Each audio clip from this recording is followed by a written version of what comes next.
Just yesterday, viewers, Syria collapsed to the rebels who took over the capital, Damascus. They stormed into the military airports, mosques, and even the presidential palace. In fact, now, in the aftermath, Syrians have gathered at the Turkish border to return home. Amid the civil war, many Syrians had left the nation. They had left via the Turkish border, and now they're back again, lining up there to enter back and head back to their homes after the entire political turmoil seems to have settled on ground, but there's a lot of upheaval which continues to persist in Syria. However, residents have felt that it's time for them to return home, so they have gathered at the Turkish border. In fact, I'm being joined in by Dia Kadur, a Syrian journalist, live on this broadcast. A very good morning to you from India, Mr. Kadur. Firstly, I would like to ask you, what's the situation right now in the aftermath? Yesterday, there's a 50-year-old regime collapsed. What's happening today and what's next? Good morning. Thank you, Dibad, for having me tonight on your channel. As you've seen in the news, the rebel forces, Ahmad Sharaf forces, has taken over the power over control of the capital city in Damascus. And the situation in Damascus is going to be all right in the few days, in the few coming days. Syria has entered a new era and waiting for useful and helpful future. Also, Mr. Kadur, what does Assad's regime fall mean for ISIS, and what are the implications that it might have globally? Yes, as you know, Assad regime was supporting the ISIS.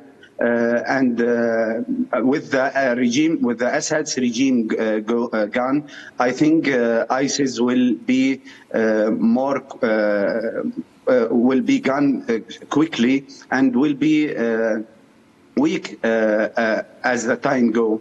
In the few days ago, the rebels, when they entered some of the checkpoints and the bases of the regimes, Assad and the Russian bases, they saw some of ISIS flags. That means and give us a approval insurance that Assad regime was helping the ISIS and supporting them.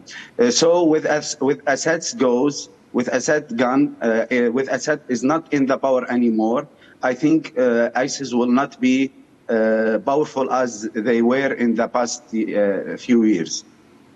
Also, Mr. Kadur, my final question to you is that the US and Israel are bombarding targets, ISIS targets in Syria. And there's also a UN Security Council meeting as well today. So what's expected, and will the efforts of the West pay off in completely dismantling the terror ecosystem?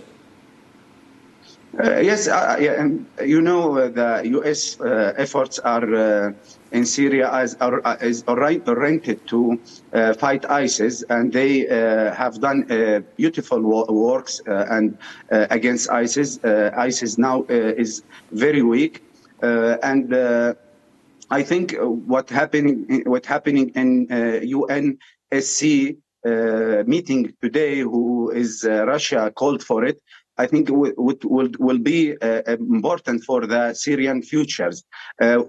We are in Syria. The Syrian people are expecting the support of the free world to